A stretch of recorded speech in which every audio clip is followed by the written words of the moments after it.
Morning children, welcome back to online class. Student of class 8, subject SST, National Movement Indian Independence. Now, I came before you with our two topics. मैं दो topic लेकर के and that is first is the revolutionaries and the Muslim League. Now, before I'm going to start this chapter, I would like to tell you all, student, please keep your book in front of you because these all topics are related to your book. This will help you what I'm going to teach you. आपको ये मन करेगा कि क्या मैं पढ़ाने जा रहा हूँ. Now listen. Revolutionary with the nationalist movement. There emerged a group of people who were unhappy with the slow pace of change. They adopted the method of Irish and Russian revolutionaries. जैसा कि हम सभी लोग जान रहे हैं कि almost all the sections of the society of Indian society, लगभग इंडियन सोसाइटी के हर व्यक्ति या सेक्शन हो, वो सभी लोग काफी त्रसित हो गए थे ब्रिटिशर्स के व्यवहार से, क्योंकि भारत में रहने के बावजूद वो लोग अपने आप को गुलाम समझने लग गए थे, क्योंकि उन्हीं के द्वारा थोपा गया जितना भी नियम और कानून है जो लागू होता था और बाद में सबको मानना पड़ता था. तो that was very quite tough for all the Indian people of Indian societies of people. Bharatiya Samaj के लोगों के लिए काफी टफ सिचुएशन था. बट लेकिन जैसे धीरे धीरे ये सिचुएशन आगे बढ़ता चला गया, actually Kolkata was the centre of all the revolutionary. Kolkata जो था, बंगाल जो था, एक तरह से कह सकते हैं बंगाल जो है वो राष्ट्रवादियों का केंद्र माना जाता था. यानी कि अगर ब्रिटिश हुकूमत के प्रति अगर किसी भी तरीके का रोष होता था तो लगभग राष्ट्रवादी लोग, एक तरह से कह सकते हैं कि ब्रिटिश के जमाने में सबसे ज्यादा, महाराष्ट्र से भी ज्यादा डेवलप जो था वह हमारा कोलकाता था, बंगाल था. लेकिन रिवोल्यूशनरी के ज्यादा होने के कारण, वहां आवाज उठने के कारण लोग इतने ज्यादा फेडअप हो गए थे कि जैसे जैसे इश्यूज जो है वो अगर उठ रहे थे, वो चाहे मीडिया की मदद से हो, तब ये सभी चीज ब्रिटिशर्स के कानों तक पहुंच रही थी,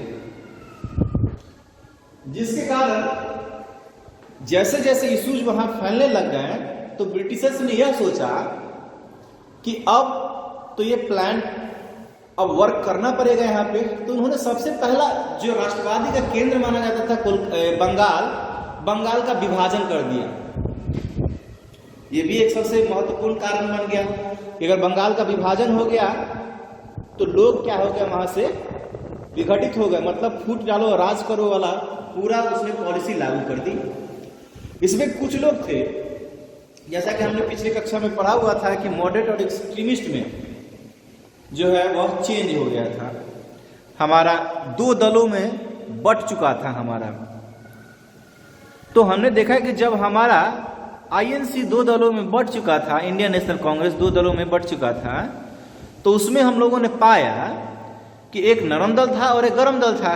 नरम दल जो है वह धरना प्रदर्शन करके अपनी बातों को जो है गलियों मोहल्लों में जगह जगह रैलियां निकाल करके इस तरीके से अपने आज़ादी को हासिल करना चाह रहे थे, मतलब शांतिपूर्वक तरीके से, जो कि काफ़ी टफ था एक्सट्रीमिस्ट के लिए, क्योंकि वो बड़ा स्लो प्रोसेस था जो लोगों को अच्छा नहीं लग रहा था.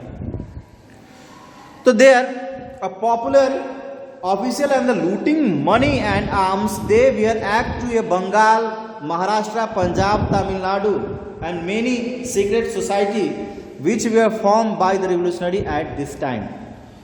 तो उन्होंने क्या किया, जगह जगह जो है वो बैंक को लूट लिया, जो फिर से हथियार जा रहे थे ट्रेन में तो ट्रेन को भी लूट लिया. ऐसे ऐसे करके बहुत सारे उन्होंने कारनामे किए. साथ ही महाराष्ट्र हो, पंजाब हो, तमिलनाडु हो, आदि आदि जगहों पर अपने अपने तरीके से जितने भी गुप्त तरीके से क्रांतिकारी जो लोग थे भारत के लिए सोचा और उन्होंने भारत को आजाद कराने के लिए क्रांति फैलाई।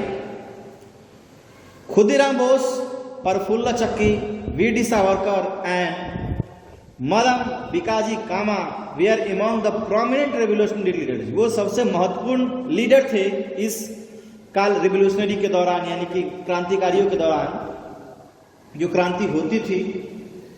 सम revolutionary organisation were also form outside India. बाहर भी इनका जो है वह वर्क चल रहा था, काम चल रहा था, यानी कि बाहर से, इंडिया से बाहर रहते हुए भी लोग वहां से ऑर्गेनाइजेशन चला रहे थे, भारत के बाहर से ऑर्गेनाइजेशन चला रहे थे। For example the Ghadar party. Ghadar party establish in USA and Canada. USA और कनाडा में जो है वह इसकी जो है वह वर्क चल रहा था। अब मुस्लिम लीग, देखिए जैसा कि हम जानते हैं कि आईएनसी का जब गठन हुआ, इंडियन नेशनल कांग्रेस का, तो एक अंग्रेज ने कहा कि आईएनसी यानी कि इंडियन नेशनल कांग्रेस हिंदूवादियों का एक संगठन है, यानी कि सिर्फ हिंदू लोग ही उसमें हैं, मुस्लिम लोग नहीं हैं। शुरू से ही अंग्रेजों की जो नीति थी डिवाइड एंड रूल पॉलिसी, उस पर काम करते हुए लोग आगे बढ़े और उन्होंने देखा कि ये बड़ा वर्क कर रहा है, इसलिए उन्होंने एडवाइस करना शुरू कर दिया। तो इससे जब देखा गया कि 1906 में all India Muslim league was form, जिसको आगा खान जो कि नवाब डक्का के थे एंड नवाब मोहसिन उल मुल्क दोनों ने मिलकर मुस्लिम लीग का स्थापना किया।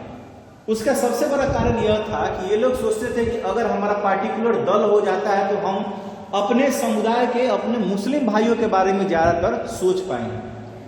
यही मुस्लिम आगे चलकर बहुत ही एक तरह से कहे दुखद चीज़ों को सामने लेकर आया, जो कि इंडिया का जो है वह डिवाइडेशन हो गया, भारत का जो है खंडन हो गया एक तरह से, कि पाकिस्तान के रूप में एक नए राष्ट्र का उदय हुआ इसी मुस्लिम लीग की वजह से, जिसकी अध्यक्ष थे Mohammad Ali Jinnah. The British continue with their divide and rule policy. Some prominent Muslim leaders came together to form an organization and they would look after the interest of community. और कुछ कुछ जो उसके प्रोमिनेंट लीडर्स थे वो भी ब्रिटिशर्स के साथ आ गए कि नहीं, ब्रिटिशर्स गलत नहीं बोल रहे हैं, वो सही बोल रहे हैं, हमारा भी एक अलग जो है संगठन होना चाहिए जो कि मुस्लिमों की अच्छाई के बारे में, वेलफेयर के बारे में सोचे।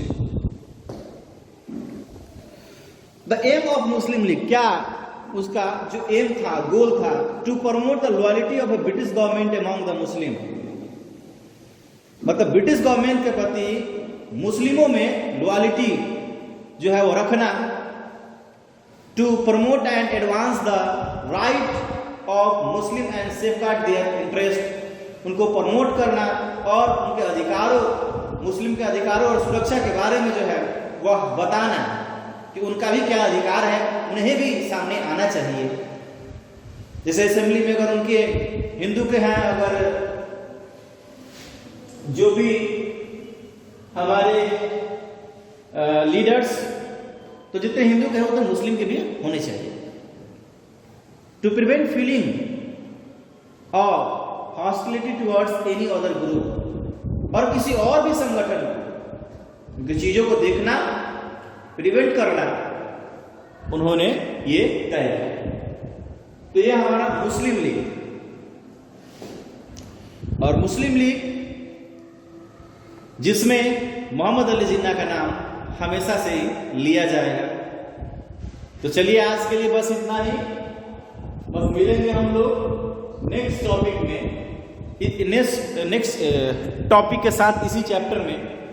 तब तक के लिए बने रहिए हमारे साथ, और साथ ही इससे संबंधित कोई भी क्वेरी हो आप पूछ सकते हैं, और इससे रिलेटेड जो भी क्वेश्चंस हो आप उसको बना करके ग्रुप में डालें। और मैं I would like to say to all the student please don't copy this matters. ये मैटर्स को मैं बहुत छोटा करके आपके सामने प्रेजेंट करता हूँ, क्योंकि उतना मुझे लिखना संभव नहीं हो पाएगा इस बोर्ड पर कि कितना मैं बोलूँगा, तो उतना मुझे लगता है आधा घंटा से ज़्यादा लग जाएगा मुझे बोलने में। तो प्लीज़ मेक योर सेल्फ, अपने खुद से जो है वो नोट्स बनाएं और खुद का नोट्स बना करके भेजें, कॉपी मत करें, डोंट कॉपी। इसी चीज़ को कॉपी करके बहुत हमारे स्टूडेंट जो है भेज देते हैं, प्लीज़ ऐसा ना करें। आप अपना नोट्स बनाएं, मैं जो बोला हूं उस चीज़ों को समझें और तब भेजें। चलिए धन्यवाद, मिलते हैं हम लोग नेक्स्ट क्लास में।